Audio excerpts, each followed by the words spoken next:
Hello everyone, welcome to my channel. কেমন আছো সবাই? আশা করছি সবাই ভালো আছো, আর আমিও ভালো আছি। আজকে চলে আসলাম আরও একটা নতুন ভিডিও নিয়ে। এখন প্রত্যেক দিনের রুটিন হচ্ছে সকালে ঘুম থেকে উঠে আগেই ব্ল্যাঙ্কেটগুলোকে নিয়ে উপরে রোদে দেওয়া।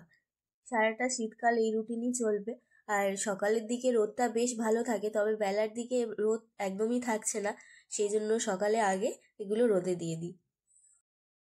আর শীতকালে এমনিতেই রোদের মধ্যে দাঁড়িয়ে থাকতে বেশ ভালো লাগে। ব্ল্যাঙ্কেটগুলো রোদে দিয়ে আবার নিচে চলে আসলাম। আর আজকে সকাল থেকেই শুরু হয়েছে ঘর মোছামুছির পালা। এত ধুলো পড়ছে কি বলবো, মনে হচ্ছে যেন ঘরটা কতদিন ধরে পরিষ্কার করা হয়নি। আর আজকে তোমাদের দাদা ভাইয়েরও ছুটি আছে, সেই জন্য দুজনে মিলে পরিষ্কার করতে লেগে গেছি। ছুটি আছে বলাটা ভুল কথা, অ্যাকচুয়ালি বাড়িতে সবারই ভীষণ ঠান্ডা লেগে গেছে। আমার গলা শুনেও বুঝতে পারছো, আমার মেয়ের, ওর পাপার, তিনজনেরই ভীষণ ঠান্ডা লেগে গেছে। আর ঠান্ডা লাগার সাথে সাথে হালকা হালকা জ্বর আসছে, কাশি হচ্ছে, সেই জন্য আর অফিসে আজকের গেল না।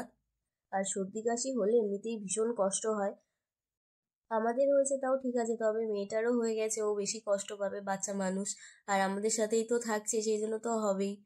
আর সব থেকে বড় কথা হচ্ছে এখন সিজন চেঞ্জ হচ্ছে, সেই জন্য সবারই এই সর্দি জ্বরটা হচ্ছে। সেই জন্য তোমরাও কিন্তু সাবধানে থাকো।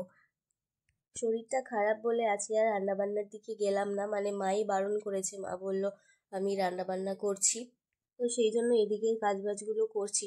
আর শরীর খারাপ বলে না, শুয়ে থাকলে আরও বেশি শরীরটা মনে হয় খারাপ হয়ে যায় আমার, সেই জন্য আমি শরীর খারাপ হলে খুব একটা শুয়ে থাকি না। তো ওদিকে ঘরে টুকটাক কাজবাজ করে নিয়ে আবার আসলাম মেয়ের খেলনা গোছানোর জন্য। ওর খেলনাগুলোও মাঝে মাঝে পরিষ্কার করে দিতে হয়, এত নোংরা করে রাখে। আমাদের রান্নার যেসব শাক সবজি আটা এইসব নিয়েও তো খেলা করে, সেগুলো শুকিয়ে যায়, ও তো ফেলে না, আমাকেই পরিষ্কার করে দিতে হয়। আর এদিকে পুতুলগুলোর মুখ কি করেছে দেখো, কোনোটার হাত আছে কোনোটার পা নেই, আর মুখের অবস্থাও খুব খারাপ। ভালো জিনিস কিনে দেওয়াটাই বেকার, সবটাই নষ্ট করে দেয়। তো যাই হোক, ওর খেলনা পরিষ্কার করেছি, কিছুটা ফেলেও দিয়েছি, কারণ অনেকগুলো এক্সট্রা যা পায় সেগুলো নিয়ে খেলার মধ্যে ঢুকিয়ে রাখে, সেগুলোকে ফেলে দিলাম। আর ওদিকে তোমাদের দাদা ভাই রোদের মধ্যে বসে বসে জুতো পরিষ্কার করছিল। দুপুরে রান্নাটা আজকে মা করেছে, আর ঘর পরিষ্কারের কাজে আমি আজকে ব্যস্ত ছিলাম, সেই জন্য আর ভিডিওটা কন্টিনিউ করিনি। তারপর শরীরটাও খারাপ ছিল, একেবারে সন্ধেবেলা আবার শুরু করলাম। এদিকে দেখো আমার মেয়ে আমার শাশুড়ি মায়ের হাতে কি অবস্থা করছে, এমন এমন কাণ্ড করে কি বলবো। দাদু ঠাম্মি বলেই এগুলো সব মেনে নেয়। হাতে মেহেন্দি পরিয়েছে, দুটো হাতে পেন দিয়ে কি অবস্থা করেছে, আবার দেখাচ্ছে দেখো। আমি ফোন নিয়ে ভিডিও করার জন্য এসেছি, তো আরও হাত উল্টে উল্টে দেখাচ্ছে যে আমি এই করেছি দেখো। তো এইরকম দুষ্টুমি করে করেই আজকে সন্ধ্যেবেলাটা কাটালো। আজকে আমি ওকে পড়তেও বসাইনি, ওরও শরীরটা খারাপ ছিল সেই জন্য। আর দুপুরে রান্নাবান্না বেশি ছিল, সেই জন্য আর রাতে রান্নাবান্না হয়নি। আর গ্যাসটা নোংরা ছিল, সেই জন্য আমি গ্যাসটা পরিষ্কার করে নিচ্ছি এখন।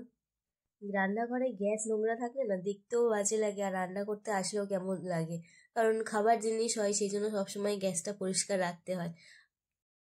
আজকে সারাটা দিন আমার পরিষ্কার করতে করতেই কেটে গেল। আর এই গ্যাসের মধ্যে একটুখানি জল পড়লেও সেটাও সাদা হয়ে থাকে, সেই জন্য দেখতেও খুব বাজে লাগে। তাই ভালোভাবে প্রত্যেক দিনই এগুলোকে পরিষ্কার করতে হয়। আর প্রত্যেক দিন তো রান্না বান্না হচ্ছেই, সেই জন্য তেল পড়ছে এদিক ওদিক, সেটার জন্য অনেক নোংরা হয়। আর কিছুক্ষণ আগে আবার ওষুধ কিনতে বেরিয়েছিলাম, কারণ তোমাদের দাদা ভাইয়ের আবার ভালোই জ্বর চলে এসেছে, অফিসে মনে হয় না কালকে আর যেতে পারবে বলে। আর আমি বারণ করলাম কালকে যাওয়ার জন্য, কারণ শরীর খারাপ অবস্থায় গেলে আরও বেশি শরীরটা খারাপ করবে, কারণ ওখানে তো কাজ করতেই হবে। সেই জন্য বললাম যে বাড়িতে একটা দিন রেস্ট নিয়ে নাও, তারপর যাবে, আগে থেকে অফিসে বলে দেওয়ার। এই সময়টা ছুটি নেওয়া যায় না, কারণ এই সময় তো সিজন চালু হয়, এই সময় খুব চাপ থাকে। পুচকিটারও সর্দি ভালোই লেগেছে, তবে ওর বদমাশি কমেনি, ও বদমাশি করেই যাচ্ছে। একদিকে ভালো বদমাশি করলে, না হলে শুয়ে বসে থাকলে আমাদের নিজেদেরও ভালো লাগে না। ওই হচ্ছে আমাদের টাইম পাস, মানে ওকে নিয়েই সবার টাইম পাস হয়ে যায়। আর ও চুপচাপ থাকলে কারোরই ভালো লাগে না, সেই জন্য কোথাও গেলেও ওকে নিয়ে যাই। আর যখন নিয়ে যাই না, আমাদের ভালো লাগে না একদমই, সারাক্ষণ তো চিন্তা হতেই থাকে ও কি করছে, আর নিজেদেরও যেন ভাল লাগে না, চুপচাপ যাচ্ছি। সেই জন্য যখনই কোথাও যাই ওকে নিয়ে যাই আমি বেশিরভাগটাই। আর এমন এমন কাণ্ড করে, এমন পাকা পাকা কথা বলে, সবাই হাসে। তো ওকে নিয়েই সারাটা দিন আমাদের কেটে যায়। আবার কদিন পর থেকে স্কুল চালু হবে, তখন কি হবে জানি না। যাই হোক, আজকে শরীরটা খারাপ বলে খুব বেশি কিছু আর দেখালাম না, সারাদিন যেটা করলাম সেটাই তোমাদের সঙ্গে আমি শেয়ার করছি। গ্যাসটা পরিষ্কার করা হয়ে গেলে তোমাদের দাদাভাইকে বলেছি একটুখানি ফুচকা খেতে যাবো, বাড়ির পাশেই ফুচকা বসে। তো এখন সর্দি মুখে না কোনো কিছু খেতেও ভালো লাগছে না, সেই জন্য একটু টক টক খেতে ইচ্ছা করছে। দাদাভাইও তাই বললো যে ফুচকা খেতে যাব। আর এদিকে আমার গ্যাস পরিষ্কার করা প্রায় হয়েই এসেছে, ভালো করে এখন মুছে নিচ্ছি, প্রথমে মেজে নিয়েছিলাম। তো চলো তবে আজকের আর ভিডিওতে কিছু দেখানোর মতো নেই, শরীরটাও ভালো না, সেই জন্য কিছু ভালো লাগছে না, তাই ভিডিওটা আর বাড়াচ্ছি না, ভিডিওটা আমি এখানেই শেষ করছি। আর ভিডিওটা তোমাদের কেমন লাগলো কমেন্ট করে জানিও, ভালো লাগলে লাইক করো।